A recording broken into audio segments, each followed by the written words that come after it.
Bonjour à toutes et à tous, bienvenue sur Block Pass. Aujourd'hui, on attaque le podium de notre classement top 10 de l'histoire des meilleurs pilotes de Supercross. En effet, on arrive sur le podium.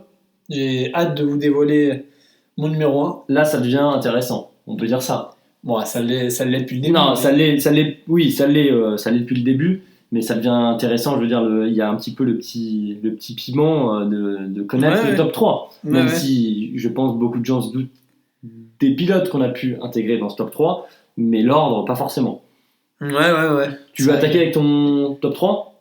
Ouais, je vais y aller. Mais c'est vrai que c'est pas évident parce que même moi, là, t'es au milieu de mecs qui ont tous gagné les titres, qui ont tous marqué le sport. T'as un peu la pression de te dire que ton troisième non, parce que moi va peut-être pas être le bon par rapport à ceux qui nous écoutent ou à moi. Non, je suis bien dans mes baskets et pour moi ça fait sens, donc il n'y a pas de problème. Ok.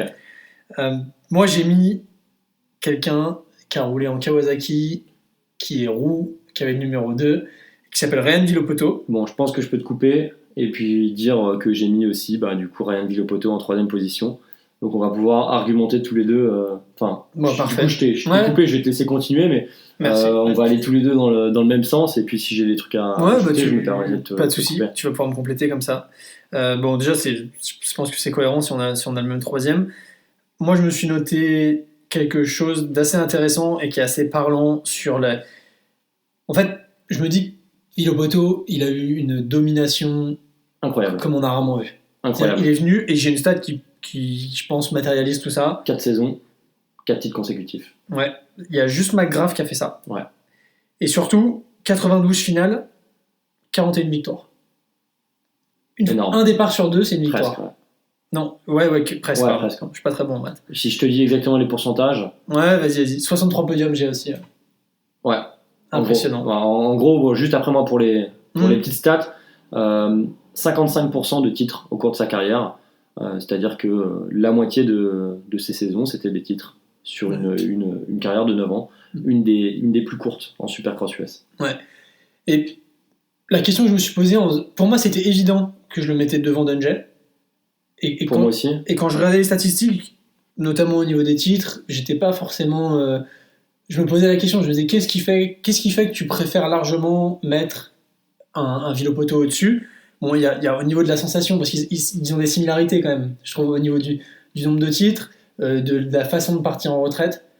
Pour moi, quand il a décidé d'arrêter, la différence, c'est que Villopoto, s'il avait eu la motivation nécessaire pour gagner, en tout cas, il aurait continué à dominer. C'est que des suppositions, et avec des si, on peut refaire le monde. Mais en tout cas, ce qui est critiquable, c'est plutôt son choix d'aller en MXGP et comment ça s'est terminé. Il en avait marre, je crois, de s'entraîner pour le Supercross. Je crois qu'il a bossé hyper jeune. Il a bossé énormément très jeune. Et je pense qu'il en avait marre de sa routine, de s'entraîner. C'était dur. Il faut savoir quand même qu'il a suivi le programme d'Aldon Baker pendant longtemps. Aldon en demande beaucoup. C'est pas le premier pilote à trouver son programme dur. Et c'est pas le seul pilote qui a été, comme en atteste Ryan Dungey, qui a aussi travaillé avec Aldon Baker, il a aussi pris sa retraite relativement tôt. C'est vrai, c'est un bon point.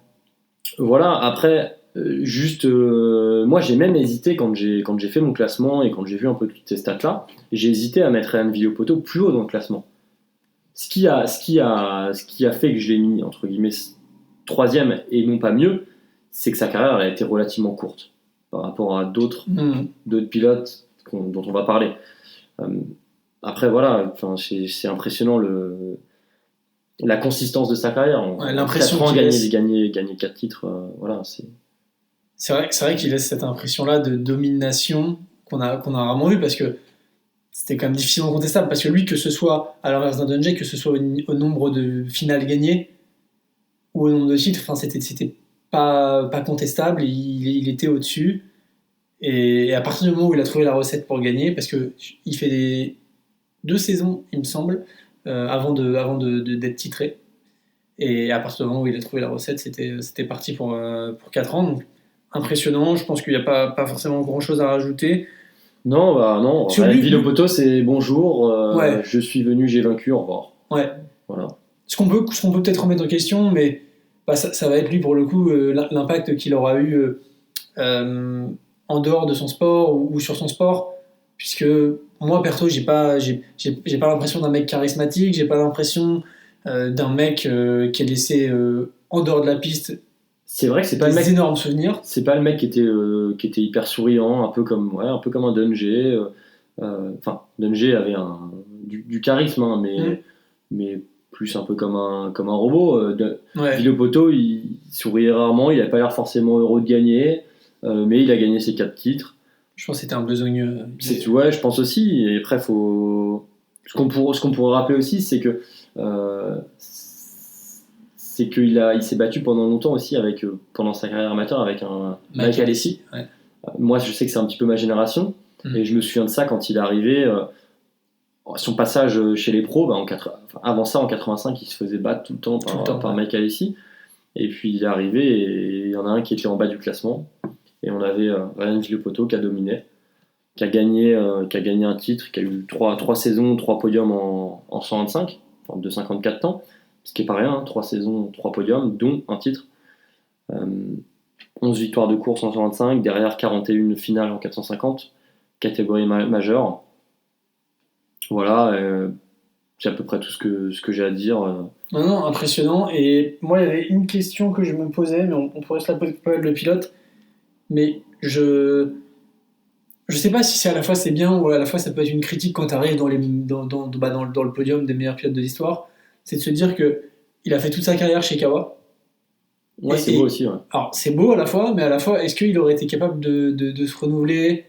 On pourra se poser la question pour d'autres pilotes, hein, c'est franchement. Est-ce qu'il aurait été capable de gagner en changeant de marque et tout reconstruire Je pense à des pilotes comme Dungey qui est passé de chez Suzuki à KTM, il est passé chez KTM. Chadrid qui a fait pas mal de marques. Bon, je pense qu'il a surtout gagné sur Yam. Ouais. Mais il a pas trop vécu de changement. Je pense qu'il y a des pilotes, notamment dans les années 2000, entre 2000 et 2010, où il y a eu pas mal d'évolutions technologiques. On est passé du 2 temps au 4 temps.